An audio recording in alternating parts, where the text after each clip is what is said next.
Okay, we're in our 2014 Ford Escape. We're going to start the installation of the PluginStarters.com plug-and-play remote start system. We're going to start by dropping the tilt lever, telescoping the wheel to the full outward position.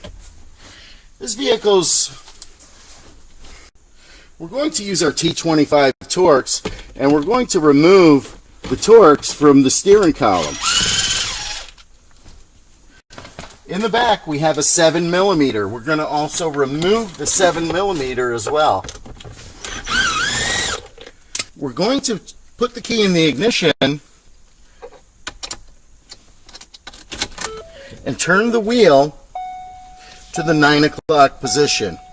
We're going to place our screwdriver in the opening, and we're going to pull down on the screwdriver while we lift up on the upper column to release the clip. We're going to put the key in, turn the wheel to the 3 o'clock position, and we're going to do the same thing. We're going to place the screwdriver under the clip and pick upward.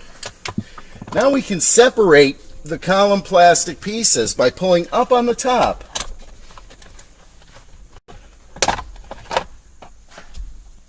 With the plastic unclipped, we can go ahead and we can pull outward on the ignition side, and we can pull the column plastic down and remove it. Removing the plastic cover will allow us access to the main ignition plug and the immobilizer plug. To begin the installation, we're going to unplug each plug. To release the main ignition plug, we want to push in the clip on the side while pulling outward on the plug. To release the immobilizer plug, we want to press the clip in while pulling outward on the plug. This will unplug both of the plugs needed for the installation. Now we're going to plug in the T-harness. We're going to take our T-harness and we're going to plug the vehicle plug that we've unplugged from the ignition into the T-harness. We are going to plug the immobilizer plug into the T-harness as well. At this point, we're going to plug the T-harness into the ignition, pushing firmly and making sure it locks. Hold on to the back while you plug the switch in.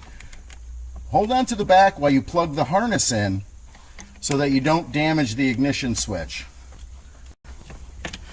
The immobilizer also will plug into the immobilizer plug. Push the plug in until it locks. This will complete the connections underneath the steering column. We'll move on to the next step, which is to make 2 connections at the diagnostic plug. To access the diagnostic plug, open the door, take your screwdriver, push the clip on the side, and push the plug back. To remove the 4-pin plug only, I'm going to hold the program button again. We're going to plug in the 4-pin. We're going to let the LEDs cycle until we have the red and the blue LED lit. At this point, we will let up on the program button. As these steps must be completed within a few seconds of each other. The first step is to put key 1 in and turn the ignition to the on position. We'll leave it on for 2 seconds, shut it off, take key 2, put key 2 in, turn it on. We'll leave that on for 2 seconds, shut it off, and we'll press and hold the program button until the ignitions of the car come on. The Evo will flash to indicate its programming. At the end, it will flash blue, and the ignitions of the vehicle will turn off. The Evo is now programmed. To start the vehicle,